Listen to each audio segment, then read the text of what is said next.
નશેડીઓના સાધન બનેલા ગોગો paper roll પર હવે મોટી સ્ટ્રાઇક જોવા મળી છે।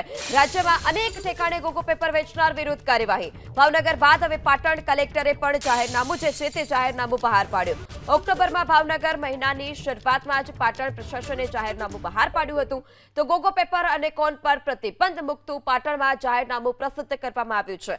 પાટણ જિલ્લા કલેક્ટરે 1 નવેમ્બરે જાહેરનામું બહાર પાડ્યું। જાહેરનામા આધાર પર સિદ્ધપુર, પાટણ અને હારીજમાં કાર્યવાહી કરવામાં આવી છે। તો રાજ્યમાં જે ગોગો પેપર વેચાણકર્તાઓ હોય છે, જે પણ પાનના ગલ્લા પર ગોગો પેપરનું વેચાણ થતું હોય છે, તે તમામ જગ્યા પર કાર્યવાહી પોલીસ તરફથી, એસઓજી તરફથી કરવામાં આવતી હોય છે।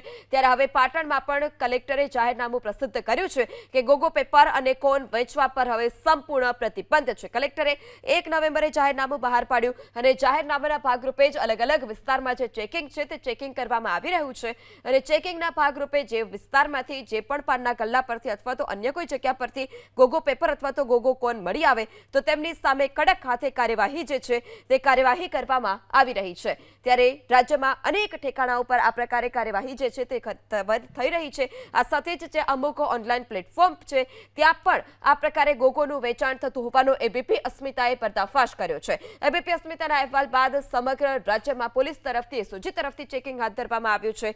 પાનના ગલ્લાઓ પર ચેકિંગ કરવામાં આવી રહ્યું છે। રાત્રિના સમયે ચેકિંગ વધારવામાં આવ્યું છે। આ સાથે જ ઇન્સ્ટિટ્યૂટ હોય, કોલેજ હોય, આ તમામ આસપાસ પણ આગામી દિવસોમાં ચેકિંગ હાથ ધરવામાં આવશે। આગામી દિવસોમાં જે આ કાર્યવાહી છે ગોગો પેપર વિરુદ્ધ, તે ગોગો પેપર વિરુદ્ધની કાર્યવાહી હજુ પણ યથાવત રહેશે। ત્યારે એબીપી અસ્મિતાએ આ અગાઉ અહેવાલ પ્રસારિત કર્યો હતો અને આ અહેવાલ બાદ જ કાર્યવાહી કરવામાં આવી છે।